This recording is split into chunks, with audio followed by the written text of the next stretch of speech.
পয়সা বকল এখানে এ to Z দেখাইলাম গেলা ইলিশের আনলাম ফ্রাই করিয়া ও দোকা আর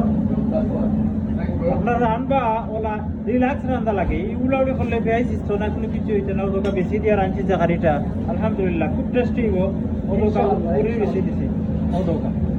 ও দোকা উড়ির বেশি তো নাই উড়ির বেশিটাও ভিজি গেছে আলাদা ভালো লাগছে না ওলা রাঁধতে যেন আপনারা খুব টেস্টি পাইবেন আর দেখে উপকৃত হইন আপনার রান্নাটা লাইক শেয়ার কমেন্ট করবা আর মিডিল স্টোর ভাই হলে নাইজেনও বেশ করি আপনারা খাইতে খাওয়া করতে হইবা আমারও খাওয়া লাগে খাওয়া করতে হইলে ওকে বলা দরকার আসসালামু আলাইকুম